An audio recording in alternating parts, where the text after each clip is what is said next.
कि ये जो तैयारी हम कर रहे हैं ऑपरेशन सिंदूर 2.0 की, इसके एक तरह से ऐलान तो हमने कर दिया, अब मौके की तलाश है। और इस बार हमने ये भी कह दिया है कि ऊपर वाला चाहे तो ये जल्दी हमें मौका मिलेगा। तो आपको जो इन्फॉर्मेशन है वो किस तरह से तैयारी हो रही है, जो सेकंड फेज़ ऑपरेशन हमारी होगी पाकिस्तान के साथ, जो अनफिनिश्ड एजेंडा है हमारा पाकिस्तान के साथ, इसको कंप्लीट करने की बहुत ज़रूरत है। पॉपुलर सेंटिमेंट भी है और टेक्नोलॉजिकल एज भी है, मौका भी है, and I think the timing is right. तो आपको क्या लगता है कि ये कैसे होगा, कब होगा? और जय हिंद, नमस्कार। Now I'm quite a worried man now. जी, I'm very worried. आप वरिड हैं? I'm very worried because this is something not happening normal.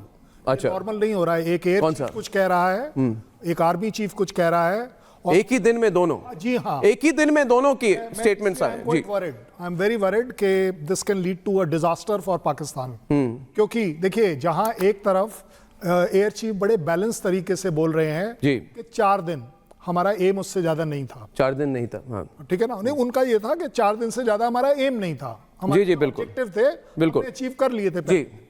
वहां आर्मी चीफ कह रहा है कि this time this concession will not be valid, जी, there will be no limit. Now that's a very dangerous. ये no limits वाली statement army chief जब करते हैं, he knows that he is on record, उनको सब कुछ पता नॉट ओनली है, is making a statement. And by the way, he is not a salesman, he is a professional chief. ये बाजार में जाकर बेचने वाला, वो चूरन वाला मामला नहीं है, ये बड़ा सीरियस मामला है। And I will request my Pakistan panelist, इसको बड़े सीरियसली अपने कंट्री में बताइए। कोई ऐसी सिचुएशन पैदा मत कर दीजिएगा। भाई साहब, मैं राजा फैजल आज गारंटी के साथ पहली बार वरिड हूं टू टेल यू दैट भाई साहब, इस बार you are in big trouble, because this is announced policy. ये 140 करोड़ लोग जो ऑपरेशन सिंदूर में बोल गए ना, आज आप देख रहे हैं वो सेंटिमेंट्स बाहर आ रहे हैं। आप एक बार देखिए इसको, लॉजिकली अगर इसको समझने की कोशिश करें। एक मिनट, मैं एक बात कहना चाहता हूं। पहले राजा फैजल जी, तरह आपने मौके के लिए थोड़ा सा आप संयम रखिए प्लीज। जैसे हमने संयम रखा ना आपके साथ, आपको भीख दी, 10 मई को छोड़ दिया, आप थोड़ा संयम रखिए, मेरी बात सुनिए। देखिए, दो कैलिब्रेटेड स्टेटमेंट्स हैं और ये कोऑर्डिनेटेड स्टेटमेंट्स मुझे लग रहे हैं। हमें सबको पता है, in the age of theatrisation, tri services command, ये सारे चीज़ें जो है, this is very well planned out. इस पर पहले मैं जनरल बिशंबर दयाल जी से पूछना चाहूँगा कि ये जो हमारे आर्मी चीफ, एयर चीफ और नेवी चीफ है, they are very closely connected. शायद इन्हें पता नहीं है, मगर हमारे जो आप राजा फैजल जी, आपको जल्दी क्या है? हाँ, जल्दी आपको जल्दी क्या है? आपकी तरफ से एक कमेंट आया, मैं उसका जवाब तो दे लूं ना, फिर जनरल साहब की तरफ चलते हैं दोनों मिलके। आपको, मैं तो दोनों मिलके नहीं जाने वाले कहीं पे भी। आप पाकिस्तानी हो, मैं भारतीय हूँ, आपके साथ कहीं मिलके चलने वाले आदमी नहीं हम। आप चलिए अपने पथ पर। हाँ, तो what do you mean? Arnab Goswami आपके साथ मिलकर चलेगा? लेकिन कर्नल साहब ने एक बात की है, एक बात में भी उन्होंने नहीं चलेगा, उसका जवाब बनता है। अरे राजा, बात सुनो मेरी बात। ये वो अर्नब है जो बात में भी आपके साथ नहीं चलेगा। मैं, देश के लोग मुझे जानते हैं। एक मिनट राजा फैजल जी, ये भारत की सबसे बड़ी नेटवर्क है। इस नेटवर्क को 40 से 50 करोड़ भारतीय देखते हैं। इस प्रोग्राम को उतने ज्यादा लोग देखते हैं। मैं आपसे हाथ जोड़कर विनती करता हूं, आप अपनी खुद से बेइज्जती ना करवाएं। इधर सीनियर डिस्टिंग्विश्ड लोग है, जनरल दयाल जी को बोलने दीजिए। इज्जत और बेइज्जती, जनरल दयाल जी, चलिए आप बोलिए। एक बयान आप जनरल दयाल जी को दिखाइए, तरफ से आया, तो उसका एक छोटा सा जवाब अगर मिल जाए तो, अगर एक छोटा सा जवाब मिल जाए। अच्छा, यहाँ आप इनको बंद कीजिए, इनकी आवाज। अर्नब, अर्नब आप इनको बंद कीजिए। देखिए अर्नब, जय हिंद, और अपने दर्शकों को जय। राजा जी आप ऐसे करिए, एक मिनट। जनरल साहब, ये आजकल पता नहीं पाकिस्तानियों को हो क्या गया। एक मिनट जनरल साहब, आजकल ऑपरेशन सिंदूर के बाद ये पाकिस्तानी सारे ऑन द एज रहते हैं। अच्छा, उसको बोलने दो। अच्छा राजा फैजल, अपनी भड़ास निकाल लीजिए, आप निकाल लीजिए अपनी भड़ास। में रोकने वाला थोड़ी हूं आपको, आप मिसबिहेव कर रहे, करिए। अच्छा, अर्नब, मेरे लिए जनरल साहब भी और कर्नल साहब दोनों निहायत धरणीय। यहां मैं सबसे एक अहम बात करना चाह रहा हूं, वो ये है कि अभी अगर आपके हवाई सेना की जो चीफ हैं वो अभी आके बोल रहे हैं, और साथ में जो चीफ ऑफ आर्मी स्टाफ हैं वो भी अभी बोल रहे हैं, क्या उन्होंने अभी तक मौन व्रत रखा हुआ था? अभी तक उनको किसी ने बोलने की इजाजत नहीं दी? अभी जबकि यूपी में इलेक्शन होने जा रहा है, बिहार का इलेक्शन है, बीजेपी का वो फंसा हुआ है, उस तनाजुर में ये गीदड़ धमकियां उधर से हमें हमारी तरफ मारनी शुरू भाई कर मेरे दी ये है। तो कुछ भी दुनिया को पता है, अरे इलेक्शन का है पूरी राजा, दुनिया ये को तो पता पता होना है। चाहिए तुम्हें कम से कम यार, ऐसे मत करो। एक मिनट, एक हाँ जी सुमेला जी को बोलने दे। सुमेला जी आ जाए विद बिशंबर दयाल प्लीज। जी बिल्कुल। पहले तो मैं आपको ये बात बताऊं, आपने स्टार्ट में किया कि 78 सालों से जो है पता नहीं क्या हो रहा है, आप इतिहास लिखने वाले हैं और पता नहीं क्या करने वाले हैं। एक तो ये भारत की खाम ख्याली है कि पाकिस्तान खत्म हो जाएगा, वो यही ख्वाब देखता आ रहा है सारी जिंदगी से और सारी जिंदगी देखता रहेगा। आप आपस में आप लोगों की हाल वो है जो बच्चा बाहर क्रिकेट खेलता है और पहली बॉल पे आउट हो जाता है, आके माँ के पास रोने लग जाता है।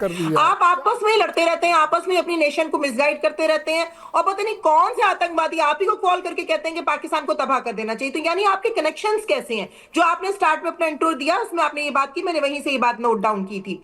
दूसरी बात आपसे मैं ये कहूं कि आप जो ये बात कर रहे हैं कि आप मून वरद जैसे कि फैसल साहब ने कहा या पाकिस्तानी बाकी सारे हंस रहे हैं आपके ऊपर, बेइज्जती आप अपनी खुद करवा रहे हैं ये बात करके। कौन से हकीम की फक्की लेके सो रहे थे आपके सारे आर्मी और एयरफोर्स के सारे जो है सरपरस्त? कौन से हकीम की फक्की लेके सो रहे थे? बता दीजिए जरा मुझे, हम भी उस हकीम से राब्ता करते हैं। आपकी बात सुमेला जी मेरी बात सुनिए, मेरी एक मिनट बात सुनिए। मैं एक सवाल कर रहा हूँ, आपको काउंटर कर रहा हूँ। सुमेला जी आपको काउंटर कर रहा हूँ, मेरी आवाज आ रही है? मैं दिल्ली से अर्नब गोस्वामी बोल रहा हूँ। अगर मेरी आवाज आ रही है तो हाँ कह दीजिए। मैं बस एक सवाल पूछूंगा आपको, उसके बाद आपको पूरा मौका दूंगा, आपको जो कहना है कहिए। देखिए एक मिनट बस एक बात आपको मैं पूछना चाहता हूं आज। देखिए मेरे को कंफ्यूजन है परसों से मैं कंफ्यूज्ड आदमी हूं, क्योंकि मुझे किसी ने कहा कि ये एआई जनरेटेड फोटो नहीं है। मेरी बात सुनिए सुमेला जी, ये एक फोटो था, ये सेल्समैन वाला। एक मिनट सुमेला जी मेरी बात सुनिए। ये एक सेल्समैन वाला फोटो मैंने देखा। ये ऐसे करके हल्के से टिल्ट करके एक ब्रीफकेस को दिखाते हुए एक बेहद बेशरम इंसान, एक बेहद बड़े बेशरम इंसान खड़ा है। ये बताइए मुझे सुमेला जी सवाल आपको पूछ रहा हूं। सुमेला जी मेरी सवाल आपको पूछ रहा हूं। आप अपनी एक मिनट सुमेला जी मेरी बात सुनिए।